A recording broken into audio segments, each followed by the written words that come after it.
Yes, I did manage to download it. You didn't manage to download what? VirtualBox or Linux? I downloaded both. And you've installed? Yes, sir. Okay.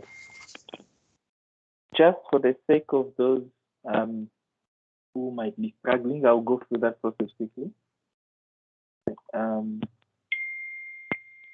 That's by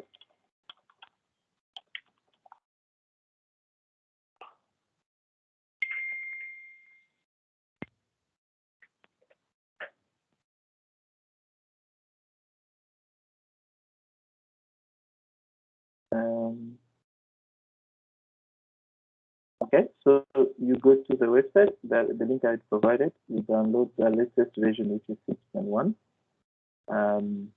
You must make sure you choose, depending on the operating system that will be hosting it, if it's Windows or OS. Now, in my case, it's Windows. So I choose Windows. I get the executable.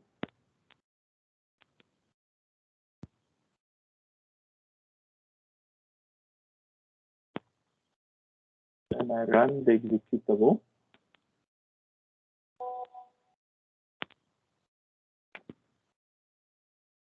Okay. Next.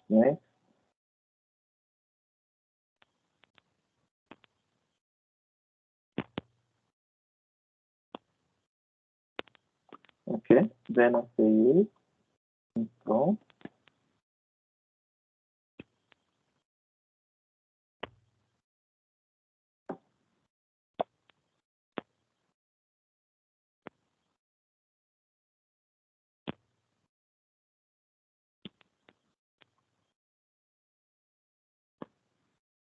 Okay, so VirtualBox is just to allow someone to have two operating systems on the same workstation. That's the idea. And this is for me not to disturb your normal operating system, because most of you might be using Windows for other things. Okay.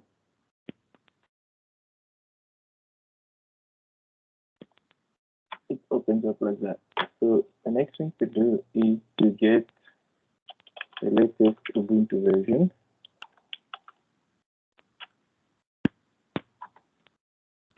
Am I clear enough? Hello? Yes, sir. Okay, just want to make sure. Okay. Latest is 20.04.3.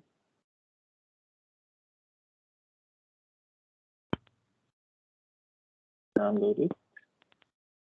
Oh, that's not the right file. An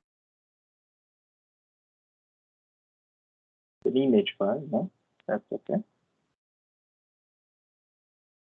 That will take some time.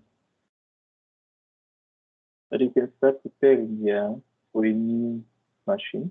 It's a machine, new, give it a name. If you're only using it for this module, well, you can choose to use the default folder, or you can change that if you want. You want to put the operating system you want to put is a Linux one, and you want to put Ubuntu. That will be you, and it's a 64-bit I just took. Yeah. I think I'm downloading the 64-bit. I'll confirm. Let's see. You can confirm that from how it's named. I give it that 5 minutes. We give it that 5 minutes for it to finish. But yeah, so it's definitely 64. I think I selected. Let me just make sure again. Yeah. Well, for Windows, the latest version, because sometimes you get the ones that are cross. They can be used for both 64 as well as 32. Okay. Okay. So once you save that, you allocate a bit of memory to it. Well, this depends on how much you have available on your personal computer. So, and it goes from 4 megabytes to 65,536, which is a megabyte. Okay, so that is about 65,536 is exactly, this is 2 to the power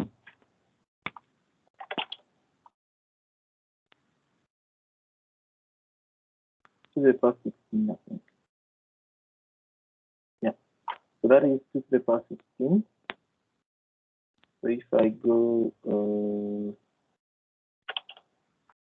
what's that? So basically, if we put that in megabytes, it would mean 2 to the power 16. Megabytes, sorry. So that will be a megabyte on 2 to the power 20 bytes. Okay. So that is 2 to the power 6 times 2 to the power 10 times 2 to the power 20, which is, and that is bytes. That makes it 2 to the power 6 times 2 to the power 30 bytes. Now, as you know very well, 2 to the power 30 bytes is actually gigabyte. So we're actually talking about 2 to the power 6, which is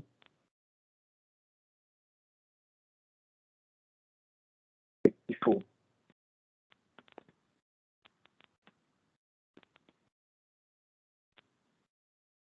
64 gigabytes. Of which we don't have 64 gigabytes. It's too much. So I would give it, at least myself don't have. So I'll give it, and for that you can go to your computer properties. And actually, yeah. So I've got up to 64. So I can actually give that. And I think that I'm speaking that up to 64 in my case. But I'll give it 4. So Oh, say, where did you get that? don't ask. Yeah, kidding. Okay, so basically, if I want to give it 4,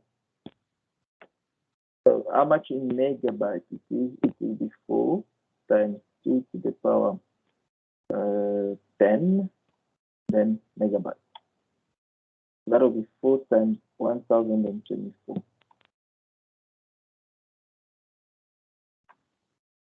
And this is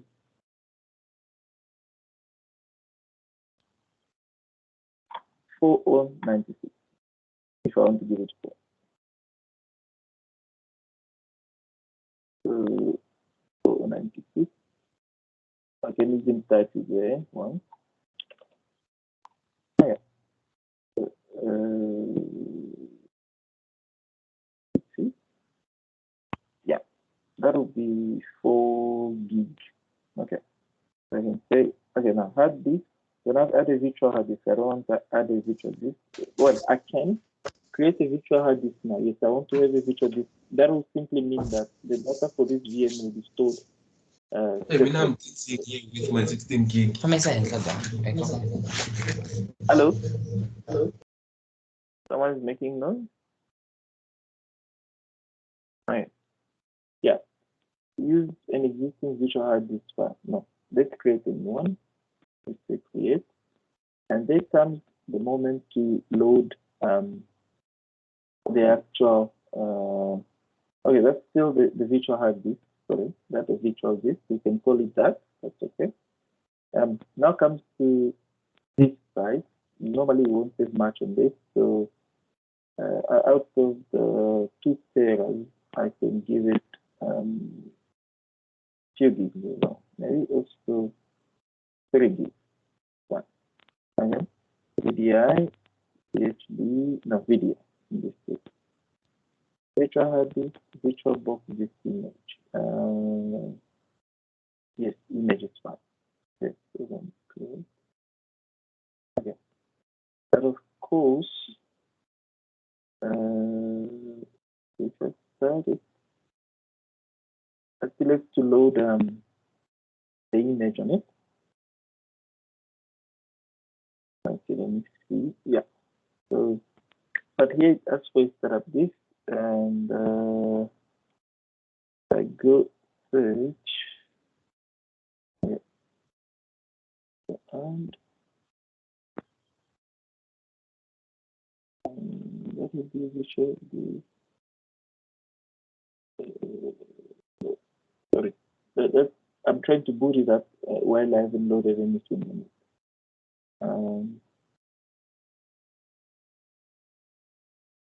Yeah, that will be a fatal error. That's normal. So there's nothing it's booting from. Okay. So what I want to do is to check if it's done downloading. Yes, it is. Right. Now it's a 64 bit, definitely, as I was expecting. Now settings. Let's follow the settings. IMAX 64 under general, basic, design, description, disk encryption, system. Let me see. I normally use verification match. With VirtualBox, I'm trying to remember how one would load an ISO image.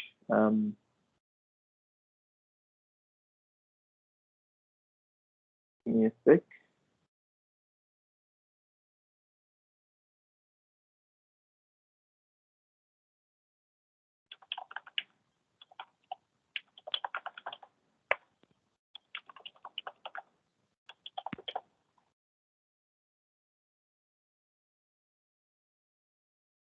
So that's the spread that shows more or less step by step how to go about it. Okay, so you right click and you say settings. So I'll close that.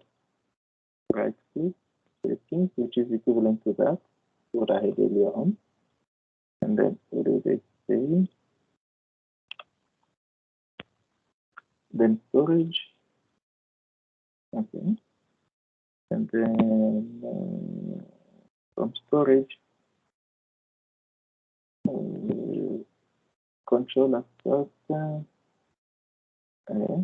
So they say storage drive section select this legit empty item, create this file, select. Okay, so it's gonna be storage. So I'm here for let me see. Then I say under the attribute section, click the disk icon and select the choose a disk file back. Okay. So it's going to okay. But empty RMD is empty for just move this a bit. Okay, settings, storage.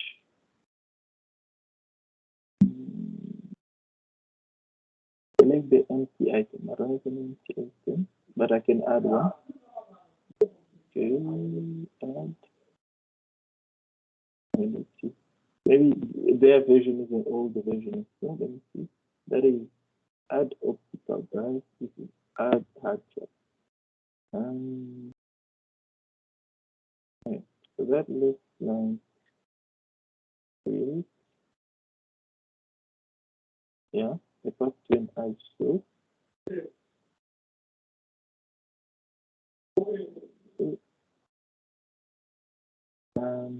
Sorry. When I go back to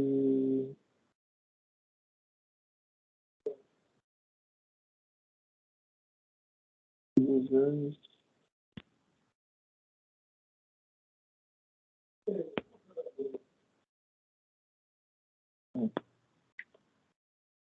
second. That is a virtual share. Okay. Yeah, so I've loaded the this. Okay. Then I right click on it. Then I right click on the other side.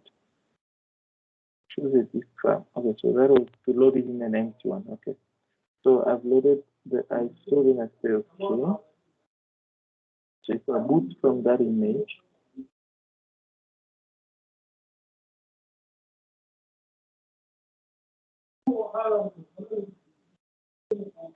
no bootable.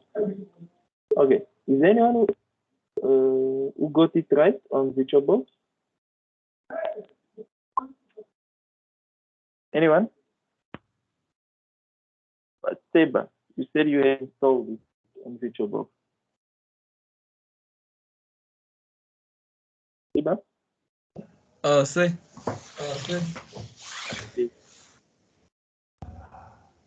Pardon? Can you go back to the virtual machine? Okay. Yes. Go to start. Check. Because the alternative would be to go from a USB or something. But yeah, okay. No, And then? Wait. Let's try close that page and then let's try the settings there. Okay. Yeah. Settings. Yeah, storage. Empty. Go to empty. Oh, that one. Yeah. And then the disk at the corner there. This Yeah, one. click there. Yeah. And then choose. And then yeah. Okay. And then start. Okay, so it was actually the controller part, not the cluster part. Okay. Let's see.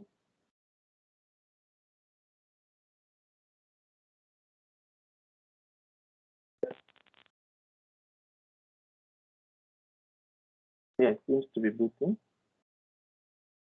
Yeah, there we go. Thanks. So that's the how you set up for the virtual machine in this case. Yeah.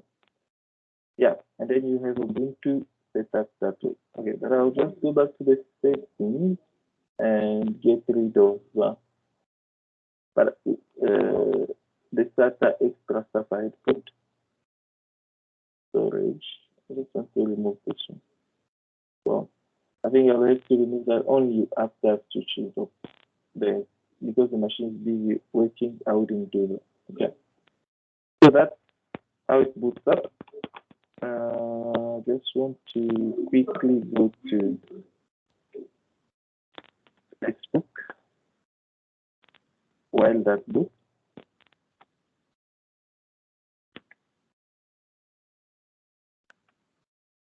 That's the textbook we're using for practicals.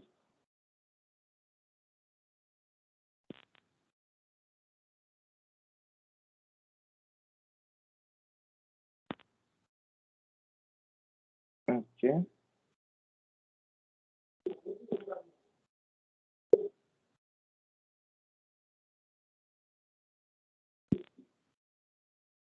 Okay.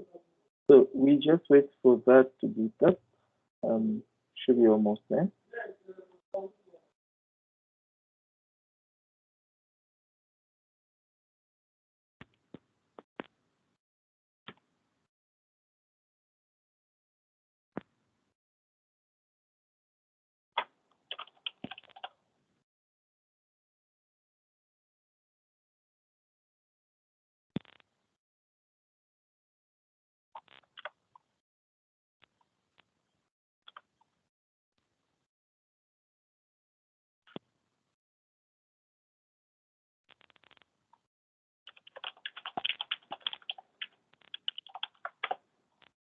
Okay. I'll go back to sharing again because I think I'll stop sharing there. Okay, maybe there's that. Okay. So of course, we want to go through the entire installation. English, it's fine.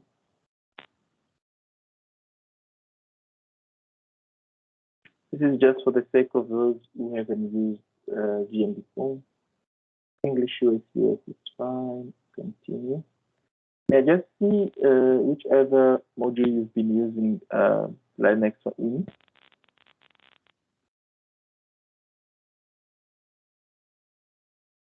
Okay, so I need to increase. Of course, that was too small. Okay. So in this case, I think I need to click for no choice. Okay.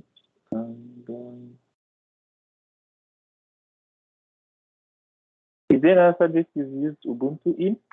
I mean Linux in? Anyone?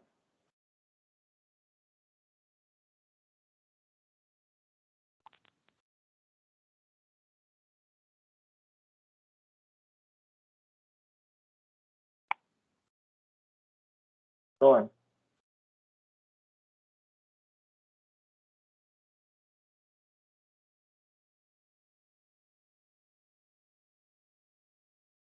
Okay, so just okay. Then go and give it some more.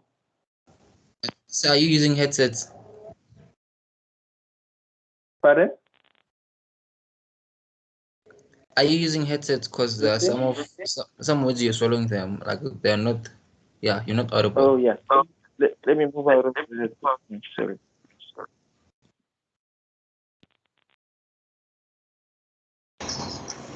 Is it better now? Yes, sir. Okay, cool. So let's see. Yeah, that was the RAM part. That is enough. The RAM part is enough. Just want to see storage system. Let me see now. Storage. We need to give it more. So if I change attributes, no, that's the size of the Ubuntu part. I can remove this first. Then the disk itself, yeah, that's what I want to change. Choose a disk file. Then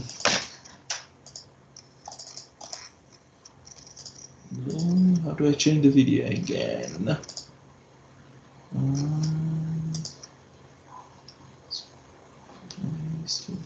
That is the display or storage. No. I want to change it to, okay, I can always remove it, then add another one. You can remove it and add another one. Optical, hard. Okay, you can go for hard and say, well, not that, sorry, create VID. Dynamically allocated is even better actually, yeah. Yeah, dynamically is better. And select that one and say choose. Say okay. You can boot again.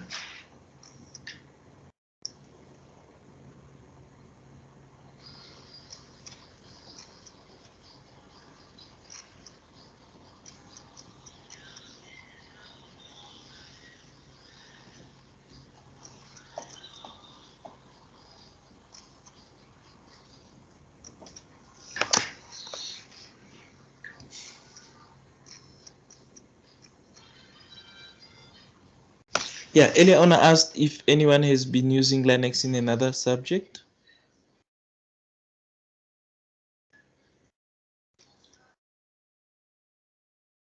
No, first time. Rambuda, Stiba, Maluleke. Yes, sir. First time. Okay.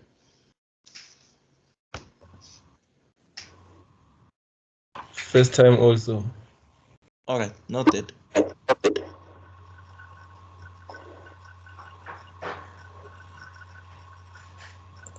That simply means it's very important for me to take you through the basic features such as the terminal and different commands that you can actually use as you as you work on Linux, some key commands. And yeah, because most of times on Linux, unlike on Windows, we work from the terminal, so it's more command based than clicking and right clicking like you are used to in Windows. But yeah, I'll quickly take you through that, and I'll also issue a basic command set manual so that you can also, each time you want to know to go an extra mile and learn something, you can always refer to that manual. Okay, so we just wait for it to boot up.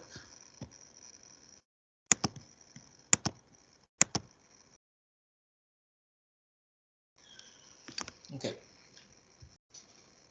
So once it has booted up, you basically have a computer like you'd have any, but it's just on a virtual platform because it's hosted by another one. That's how Ubuntu Linux normally boots up. That will be your equivalent of what we call a desktop in Windows. Okay. Sorry, but in this case we still have to install because we haven't installed the actual OS. It was just booting up from the ISO image so that we can install. Okay, so I click install Ubuntu, not try but install in this specific case. English, that's fine.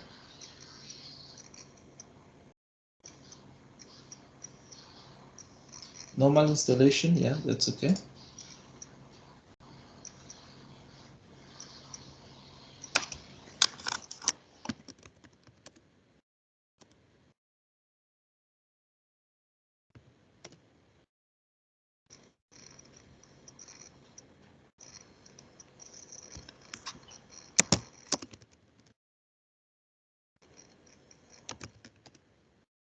Okay.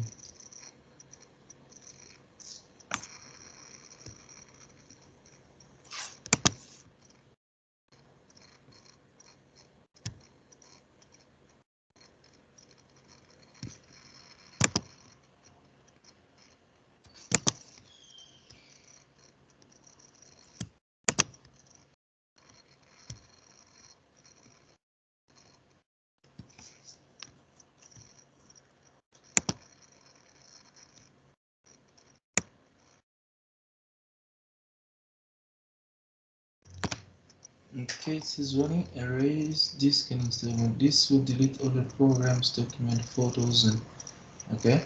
Currently has no detected operating system. That's fine. Okay, install now. And you shouldn't worry; it won't delete your actual content on the host machine. It's just in a case that on a virtual machine you had already something, and you're trying to install a new version of operating system on top. Okay. Okay, that's fine.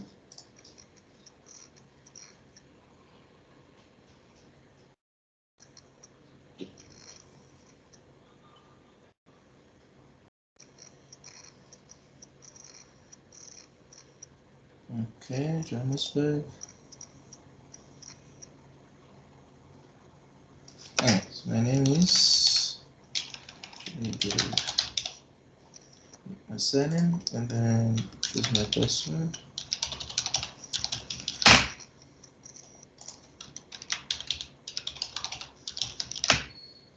Okay, yeah.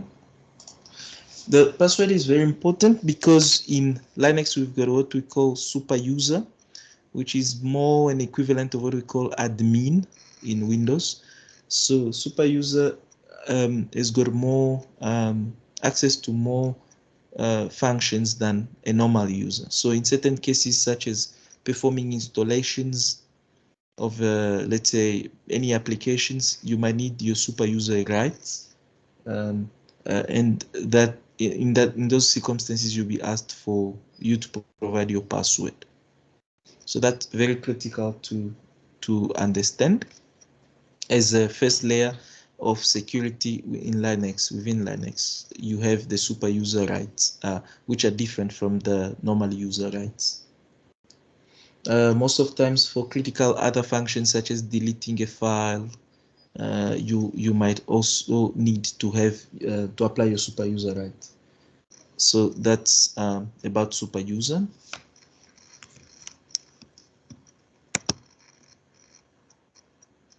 Okay, so in the meantime, while that installs, I'm going to share with you the command, the command list document. I've got a shortened list. Most of these commands, you will get used to them as we go. I've got the basic list, basic commands, basically. Then I've got the long one, yeah, which caters for all, more or less all. Because remember, Linux is an open platform, so it keeps on changing. Things do change every time.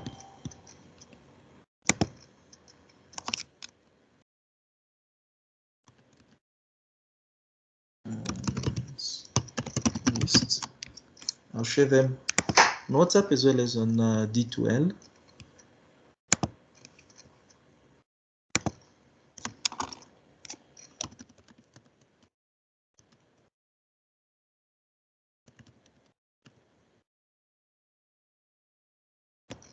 Okay, so start with sharing them on WhatsApp.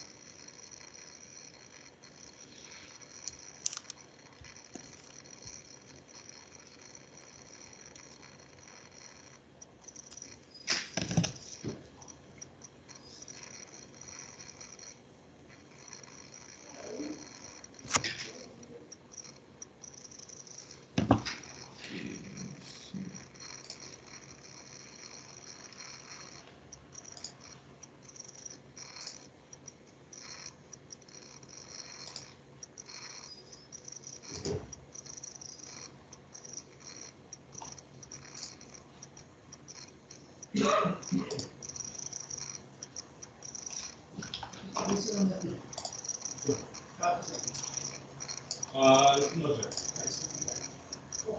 The work instruction for that WP.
Okay, so that I think you got them. You see them?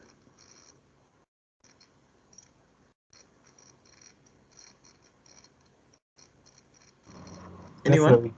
You see them. Okay. Yeah, so I can actually go back to sharing my screen.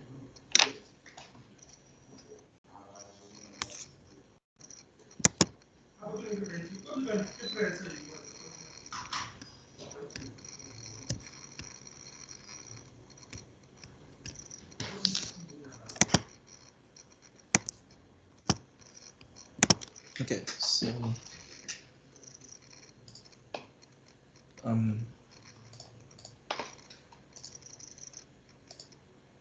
still busy, but while that goes, we can already dive into it. Maybe I can just do the V2M quickly.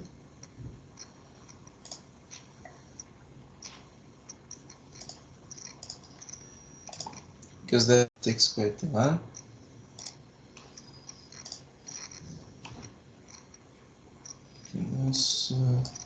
I can also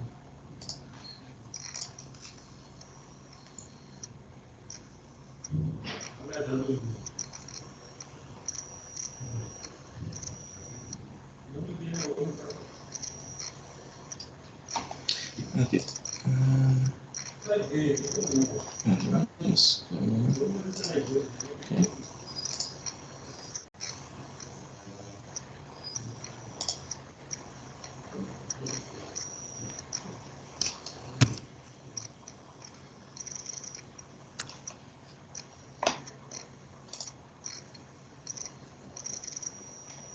Let's see first.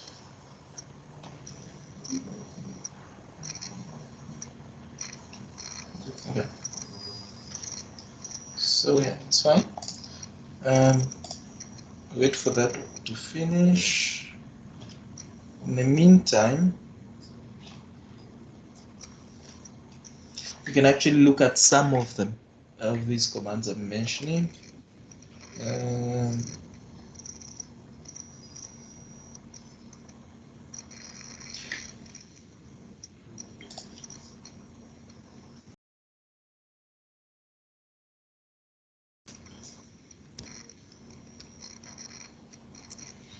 I think you had lost me a bit there. My network is not very stable, but I'm back.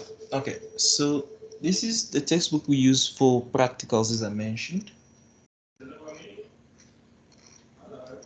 And as we dive into it, you can already start with some basic aspect of it. Of course, we still have a section within chapter 1 where we speak about open source or free operating systems, and that way we're gonna cover the why Linux and what Linux is, the concept of operating system. We're studying that already through theory, so I won't go back on that. But here I just want to, the virtual machine part, we also dive into it a bit more in a bit more details later. But I just want to go directly into the actual basic use and commands that you need to be acquainted with as you work with Linux. Okay. So before that, I think that is almost done. Okay, I just want to see if I can actually download that. I don't think I still have any data there. Sorry. Let me just make sure that.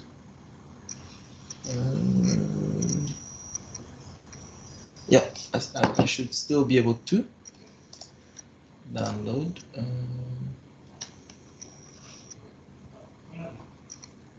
It's on this side.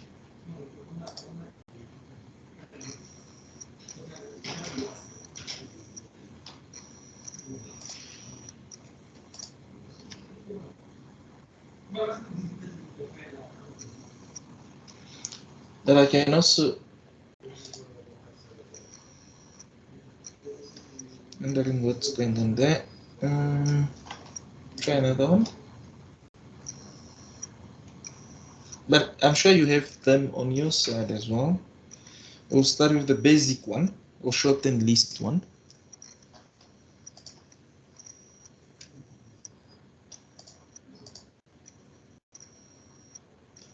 Okay, let me try to resend it. Or to get it.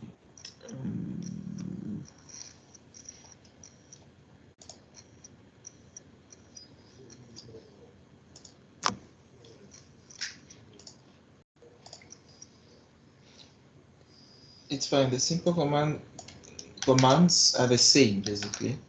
Whether read from the summary document I've just sent off from the textbook, it should be the same. Who am I, of course, as it clearly says, it's just to retrieve the user's name. And this would happen if you've got a multi-user type of scenario. Of course, you recall from the basic concept we've learned so far that the operating system, part of the operating system job is to manage resources. And this becomes very necessary in a scenario where we've got a multi-user case, whereby more than one user access the same resources. This is the case of server systems, mainframes, of course, but even at personal computer level sometimes, but mostly at server level and higher. So for a server administrator, such a command will be very handy. Who am I would be a way to know under which user am I using the server. Okay, and for any other admin purpose that might be necessary, especially for example for application development, you might need to develop an application that maybe checks first which user is requesting a specific service and decides to allow them or not. Because remember, all Linux commands can be embedded into actual application layer functions. So you can write an application in C or Java or any other language that makes use of the commands. So in some commands, UMI might be very useful. Next, we've got PWD. Okay, sorry, I will restart now. This installation seems to be complete.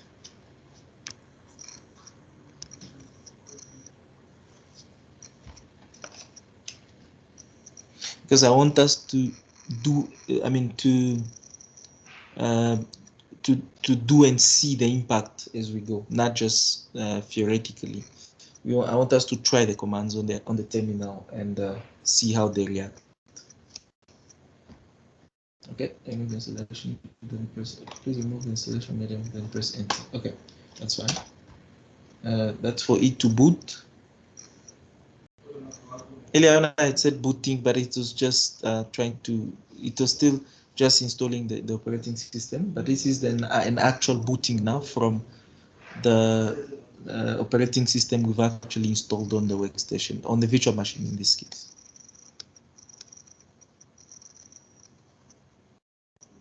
Okay, so back to the theory part. PWD is a command that is used that outputs the current working directory. So it's just to present working directory. PWD is to give the path to the directory in which you are. Also, once more, very important when doing any software development at application layer in terms of software development, not necessarily in terms of the user, but in terms of software development, because sometimes you want to know the directory in which you are in order to either create a new one and store a file in there, or else to maybe read a file from there. In any type of scenario where you need a path in terms of your software development, you might need to use this PWD embedded in your program.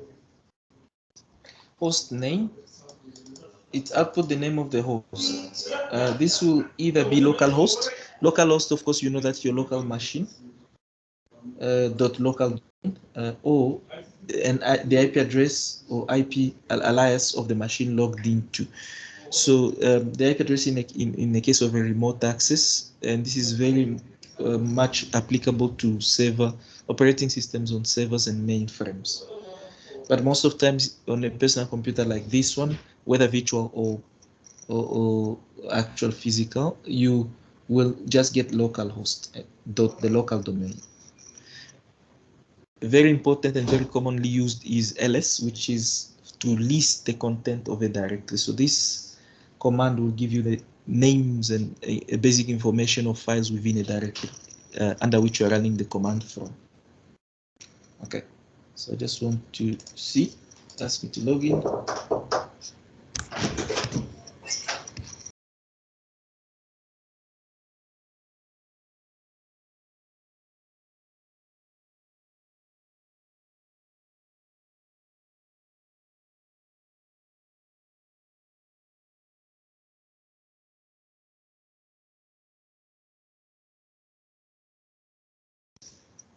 All right, I got muted. So yeah, I'll just log in there.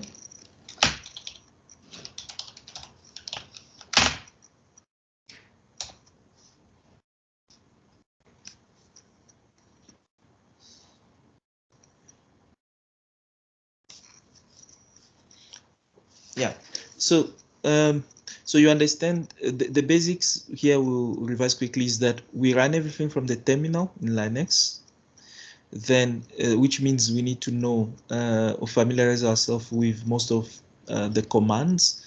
A similar experience in Windows will be when you do some DOS commands, whereby you've got, for example, for pwd, I mean, yeah, for pwd on Windows, not much, but because you already see the path when you're on the command line on Windows.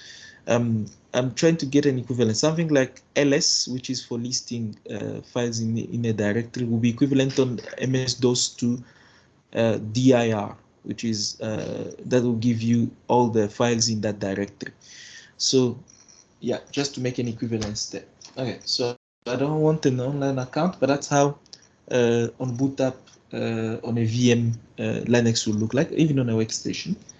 So the one thing you want to use on Linux, of course, is you can go to the menu bar. It's really a short menu bar, and you don't necessarily get it in all Linux platforms. On Ubuntu, you do get a bit of graphics, means you've got a menu bar, but you've got a matrix of dots underneath there that allows you to do a search. Once you click there, you can actually search for terminal. Yeah, it already came out, but that's the terminal. That's one way to open the terminal. Okay, alternatively, and I'll close this for that purpose, you would say Control Alt T. The shortcut for it will be Alt, yeah, Control Alt T will be the alternative. Let me see, Alt T. No, it should be Control Alt T. Yeah, Control Alt T will be the alternative. So when you open the terminal, you often have the username and so on displayed. And when you see a $sign, it means you are a normal user for now. So you're not in the super user mode as yet. But there are some basic functions you can do in this mode already. For example, we can try UMI. The other thing, as you might have noticed, I didn't type I actually. So I can start by who. If you want to know, because remember now you operate everything from the terminal, it will be very difficult to remember everything. So Linux has got a way to predict what comes after, and it will give you then basically all the options that have got that prefix, WHO in this case. For you to do that, you press tab. So if you say tab, doesn't show. The first time it didn't show anything because there was more than one thing. But if you press tab again, it shows all the options you have under who am I. Starting with who, of command starting with who. Of course, who am I is what I was looking for. So remember, tab is to predict the next thing. You don't have to type all the command the whole time. You can say enter, and it gives you the username, which is Migabo, of course, in this case. The other command we just learned was pwd, and that gives you the path. As you can see in Linux, we don't have a C drive. In Linux, we've got what we call a home drive, which will be the equivalent to the C drive in this case. And like in C, you would go from the C drive to users, and under users, you normally go to your specific user folder, and from there you can go to desktop, download, document, etc. Similarly, here you've got home as the C drive, and then followed by the user folder, which is Migabo in this case. Okay, that's very important. We also learned about ls to list the different files within the directory in which we are. And as you can see, under home Migabo, I have desktop, document, download, music, pictures, public, templates, and videos. Okay, very important. If I want to go in a specific directory in here, we use the command called cd, which stands for change directory.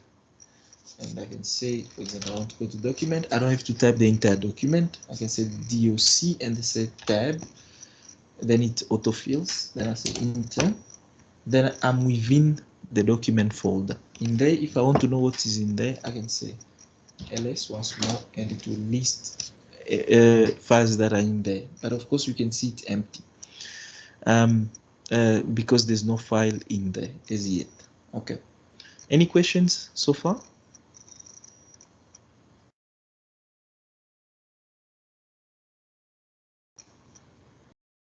All clear?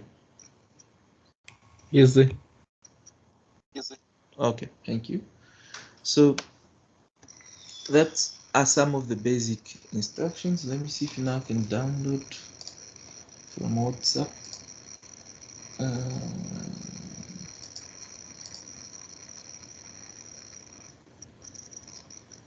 Doesn't seem to be downloading on my side, but that's not a problem. We can carry on with the book. Host name, it is the other command.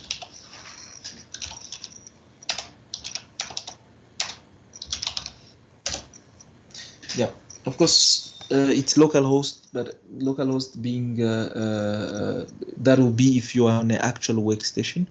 The way virtual machine works is that it's basically created how can I put it, a domain and a host for me.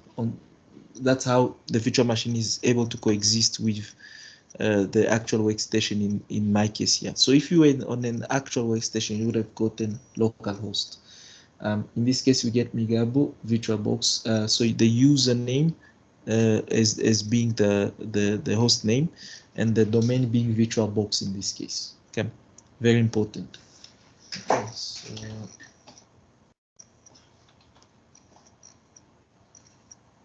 okay. Yeah, so there are some key basic commands. If we move on, we've got password, and these are useful for very useful commands, especially when it comes to security and authentication. You've got a command called passwd, which is used to change your password. So for example, right now, and I'll try to first show you the use of the password in terms of super user, right? So if I say SU, that is for super user, then I say enter, then it asks for my password. Then if I can put my password as follows. Well, although it was not showing, it was actually typing, and that's why in the end it could compare it against the one that the system knows, and in this case it says authentication failed. Okay, so I'll try again. Super user.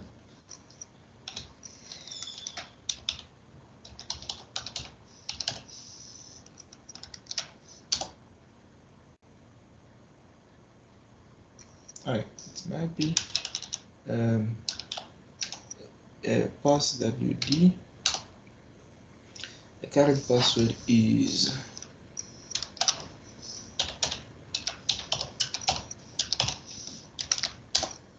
okay.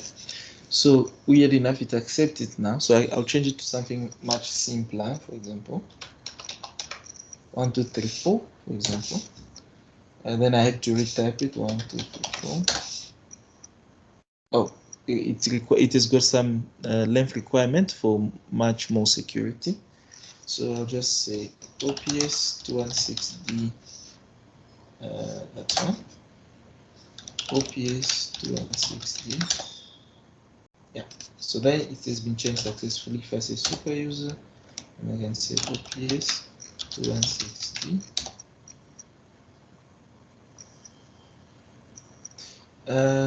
Authentication is still failing. Let me see.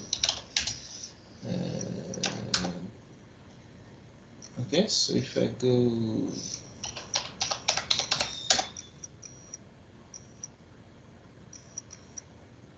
well, I'll just investigate that. But normally the password you use is for your super user authentication, and as I mentioned, super user will get to need it a lot of times, especially when you want to install something. Maybe we will actually need to install, for example, the GCC for C, the C compiler, G++ for C++ compilation, but mostly GCC because we will use C mostly, and we'll need the super user in that case. So that's some of the basic commands you can play around with already from home, but I'll also drop you a tutorial that will guide you through practicing the use of these commands. And lastly, and I'll conclude there because in the interest of time, there is a way to recall a command if you've used it before on a specific terminal. And for you to do that, you use the up and down keys. If you press up, for example, it recalls the most recently used command. If I go up again, it goes to the second last, and so on. Okay, so you are able to recall previously used commands. That's more or less it for today. We'll carry on with theory tomorrow, and of course, remember the idea of using Linux as a case study is to apply the theoretical concept we learn into case scenarios in practice. So we have chosen to use Linux for that among the different operating system options we had. Okay, so you've got the instruction set, command set, I highly encourage you to practice with them. Thank you. Unless there are any questions, that's it for today.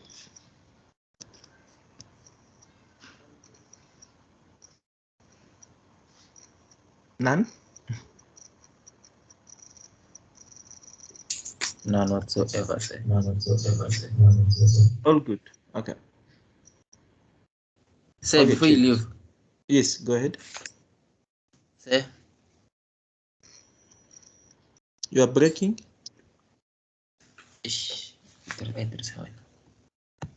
I can hear you now.